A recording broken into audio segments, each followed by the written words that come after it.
The time for social distancing, it's immediately. What exactly is social distancing? Social distancing. Institute more social distancing. My name's Carolyn Canusio, and I'm a social epidemiologist. Every action that we take and every way in which we can hold back from the public sphere in order to limit the opportunities for transmission is an opportunity truly to save a life.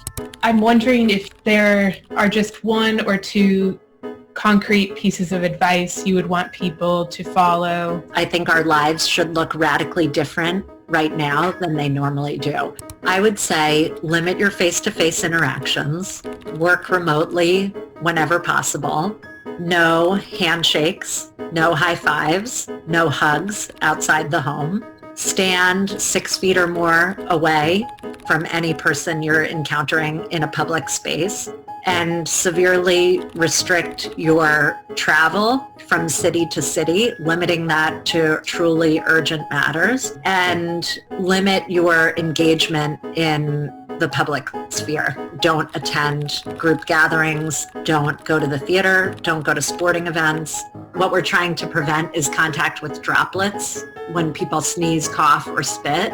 I'm wondering what you think of small social gatherings. How big is too big?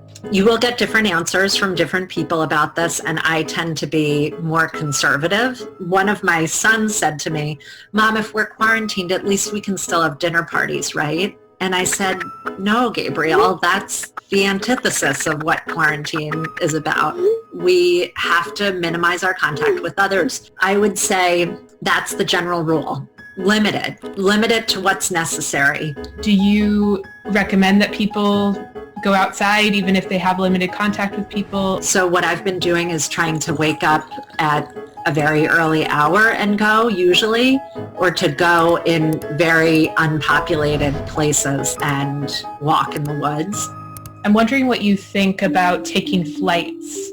An important consideration is that the movement of populations is the fuel for continued spread. So in the 1918 flu, there was this massive movement of troops across the United States, and that troop movement was the perfect vehicle for continuing the spread of influenza. We don't want to have prolonged contact with other humans in a confined space, and what's a flight if not prolonged contact with other humans in a confined space? So don't do it. If you don't have to do it, don't do it. I'm sure that's going to be your answer for all of the following questions I have. If you don't have to, don't do it. What about public transportation? So many people are dependent upon public transit to get to work. There might be some risk reduction practices people could adopt, such as trying to ride at off-peak times. If you are able to walk or ride your bike, do that.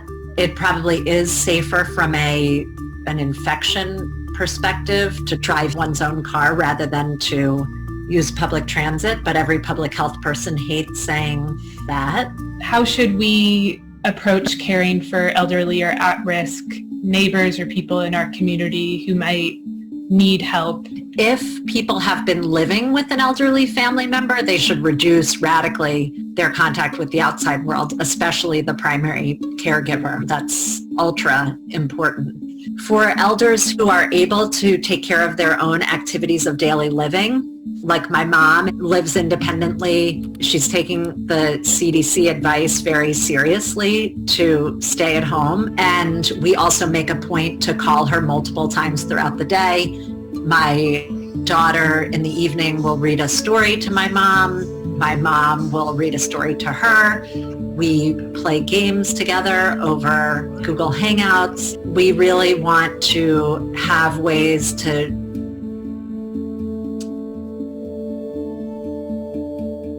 continue to show her how much we love her.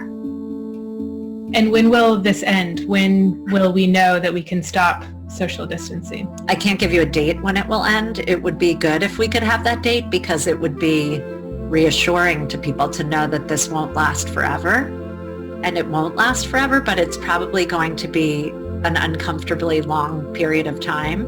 Is there a happy medium between extreme social isolation and just keeping a healthy distance from people? So this will be a very hard time for many people. And I would say that the happy medium is to try to think creatively about ways to engage socially without physically being present. Call more often, FaceTime more often, sing with friends out the windows as people have been doing in Italy, play music for your loved ones over the phone, let your elders hear the voices of their grandchildren over the phone, give to food banks, give to homeless outreach organizations. If you're able to be generous, now is the time to be generous. And be generous not just with our material gifts, but also truly believe deep in your heart that by stepping out of the social realm right now, you are doing one of the greatest services you can do to the public's health.